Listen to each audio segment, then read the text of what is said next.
Bonjour tout le monde, j'espère que vous allez bien. Bienvenue dans cette nouvelle capsule vidéo. Aujourd'hui, on va vous parler sur le processus d'immigration des infirmières et des infirmiers au Québec. Oui, j'ai plusieurs personnes dans mon réseau qui me questionnent comment ça fonctionne avant et après la sélection au niveau de la journée Québec. Tu sais. Fait que j'ai décidé de vous faire sur live pour vraiment vous éclaircir les différentes étapes de recrutement dans ce processus d'immigration des infirmières et des infirmiers. Fait que, juste pour vous dire rapidement, d'ici 2023, il y aura plusieurs candidates et candidats qui vont rentrer ici à Québec à titre d'infirmières et d'infirmiers parce que le Québec actuellement il souffre vraiment d'une importante pénurie de personnel au niveau de ce secteur. Fait que, on va aller vous montrer comment vraiment ça se déroule ce programme de recrutement à l'international. Fait que oui, tout d'abord, au niveau de site du Journée Québec, fait que j'ai déjà parlé beaucoup, fait qu'il y a toujours des événements qui sont organisés par le gouvernement ou par les entrepreneurs pour aller déposer les offres d'emploi. Fait que j'imagine la Santé Québec, il va aller dans le site de Journée Québec, fait qu'il va aller déposer ce qu'on appelle un événement de recrutement. Fait qu'il y en a une date fin, une date début, une date fin pour cet événement. Fait que vos autres que vous allez faire, si vous avez les critères nécessaires, par exemple, être diplômé dans l'enseignement supérieur, avoir au moins 3 ans à l'université ou 3 ans dans un centre de formation comme, je sais pas, spécialisé dans les soins infirmiers. Puis si vous avez cette formation, puis vous êtes de l'Algérie ou du Maroc, de la Tunisie ou du Cameroun, fait que vous avez le droit de postuler. Aussi, au moins avoir une année d'expérience dans le domaine et aussi avoir une connaissance du français, parler français et écrire français est très important. Aussi, il faut être prêt à aller vivre en région et pas vraiment dans la métropolitaine de Montréal. Fait qu'il faut aller en région. Puis en passant rapidement, moi j'ai déjà été en région. J'ai bien aimé ça, vraiment. Je vous encourage d'y aller vivre en région. C'est le fun, c'est le plaisir. Fait que vous allez découvrir la nature, tu sais. C'est vraiment, c'est ça le vrai Québec. C'est sa beauté, c'est de vivre en région. Ok? Fait que ça, c'est. Il faut attendre vraiment les événements de recrutement pour aller postuler. Pour l'instant, je pense qu'il n'y en a pas d'événements, mais il faut aller toujours vérifier. Puis moi aussi, si je vois qu'il y en a des événements, je vais vous aviser aussi dans ma chaîne YouTube. Ok? Fait que maintenant, je vais vous parler un petit peu sur le processus. Une fois que vous êtes sélectionné, comment ça va. Bon, comment ça va se dérouler dès la première fois. T'sais. Fait que tout d'abord, il faut aller déposer votre candidature. Une fois que votre candidature est retenue, vous allez passer ce qu'on appelle un entretien d'embauche. Puis ça se fait très bien au niveau de l'entretien d'embauche. Fait que, il faut juste avoir un bon CV puis savoir parler. Fait que ça se fait très bien. Une fois que vous êtes sélectionné après l'entretien d'embauche, fait qu'il va avoir, vous allez recevoir la lettre d'acceptation signée par le ministère qui s'occupe de ça. Je ne connais pas les noms exactement. Puis, une fois que vous êtes sélectionné, fait qu'il va avoir ce qu'on appelle des séances d'information. Il y en a 4 séances d'information. Ce qu'on appelle des webinaires. Webinaire 1, 2, 3 et 4. Fait que dans le premier webinaire, ils vont essayer de vous ouvrir le dossier, etc. Puis vous allez passer un test de français aussi. Puis ils vont vous demander de faire ce qu'on appelle l'évaluation comparative de vos diplômes pour avoir c'est quoi l'évaluation que vous allez avoir ici au Québec.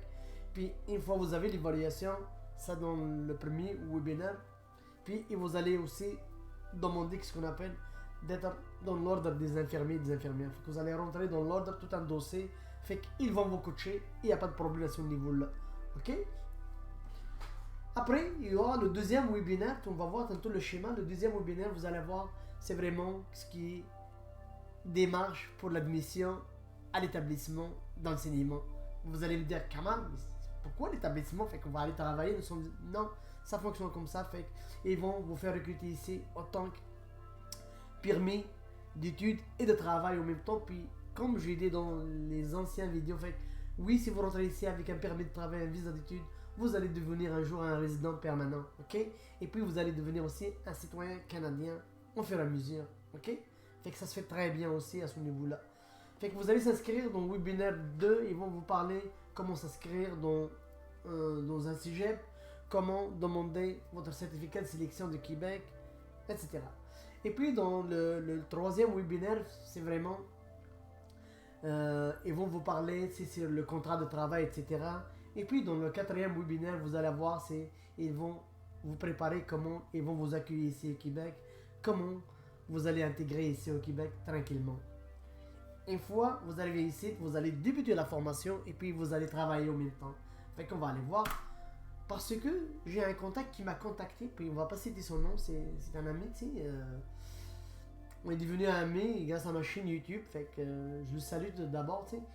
Il m'a dit, Kamal, j'ai entendu que la formation qu'ils vont nous faire, c'est payant. Mais non, c'est pas payant, c'est pas payant, mon cher, tu sais. Regarde ici, tu sais. Exemption des frais de scolarité, c'est gratuit. Vous allez avoir même des allocations, vous allez aller à l'école, vous allez avoir une subvention des allocations.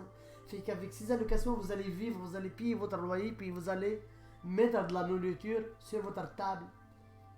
Fait que c'est une formation qui n'est pas payante, t'sais. C'est le gouvernement qui va payer pour vous.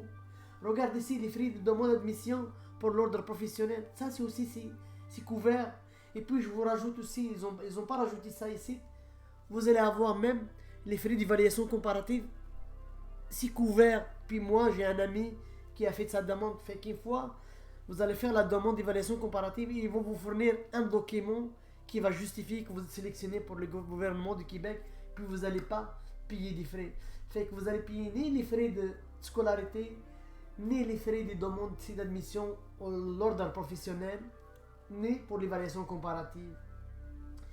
Et puis vous avez aussi la possibilité de travailler 20 heures par semaine. Fait que côté finance, inquiétez-vous pas, vous allez payer rien, fait que vous allez être vraiment encadré. C'est ça la beauté de ce programme. On va aller voir la suite. C'est quoi vraiment les avantages de cette formation. Fait que vous allez avoir un accompagnement durant la formation, des coachings, etc. Fait que pour réussir vraiment cette formation. Et puis, vous allez avoir la possibilité de ramener votre famille ici. Fait que si vous sélectionnez, fait que vous pouvez, tu sais, par exemple, une femme qui est infirmière, par exemple, fait qu'elle va ramener son homme et ses enfants. Et puis, ses enfants, c'est gratuit l'école. Puis, son homme aussi va être coaché pour avoir un travail. Fait qu'ils vont l'aider pour que la personne trouve le travail dans son domaine. Et puis, une fois que vous allez finir la formation, vous allez être vraiment en stage pratique. Puis, une fois que vous finissez le stage, vous allez commencer à travailler comme des infirmières et des infirmiers dans le secteur public. Ok? Fait que ça se fait très bien. Si la personne qui vous a dit que c'est payant, c'est faux. Puis, vous avez les captures d'écran qui ont été prises dans des webinaires, ok? Fait que si on regarde rapidement, ça c'est le premier webinaire comme j'ai dit tantôt, ça c'est ce qui est par exemple évaluation comparative, rentrer dans l'ordre des infirmiers, test français, etc. Après vous avez le webinaire 2, c'est pour s'inscrire dans la formation, avoir son certificat de sélection, puis demander son permis de travail et son permis d'études. Faut que vous allez demander un permis de travail et permis d'études. Fait que vous allez rentrer ici avec un permis de travail, mais en même temps un permis d'études. Fait que grâce à ce permis d'études, vous allez étudier pour accomplir la formation au complète. T'sais. Et puis, le troisième webinaire, c'est vraiment la présentation des ententes de travail. T'sais. Je sais pas c'est quoi le détail exact, mais c'est des ententes, c'est quoi vos droits, c'est quoi l'ordre, comment ça fonctionne au niveau de l'ordre. Parce qu'ici, vous autres, vous allez rentrer dans l'ordre des infirmiers et des infirmières. Et puis le quatrième webinaire, ça va être consacré pour vraiment vous expliquer comment ça fonctionne une fois que vous arrivez à Québec, comment vous allez s'intégrer tranquillement dans la société québécoise. Fait que vraiment, il n'y a pas de souci à ce niveau-là. Et puis ce schéma aussi, c'est juste, on va vous expliquer comment ça va dérouler une fois que vous demandez votre permis de travail et puis votre visa d'études. Vous allez avoir une inscription au sujet, puis vous allez demander un permis d'études, un permis de travail, et puis une fois que vous avez ça, vous allez passer la visite médicale, puis une fois que vous passez la visite médicale, vous allez avoir vraiment, vous recevez le document d'immigration.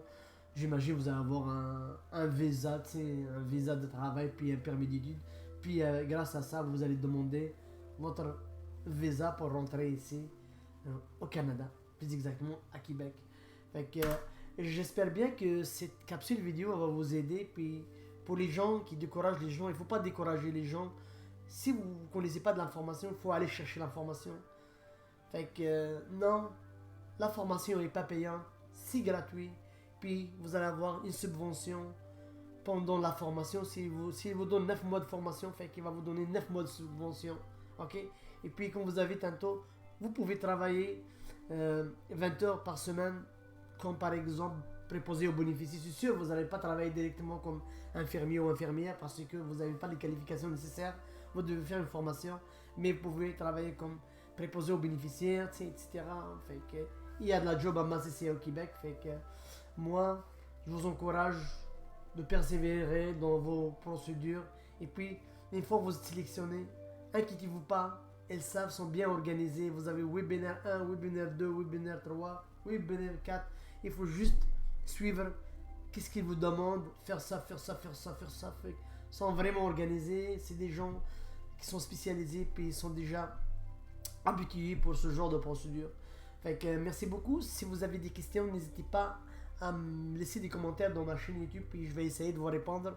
Si toujours on essaye de vous ramener de l'information, c'est sûr, l'information que je vous ramène aujourd'hui, peut-être elle n'est pas complète, mais quand même, ça vous donne une idée sur le processus d'immigration pour les infirmiers et les infirmières. T'sais.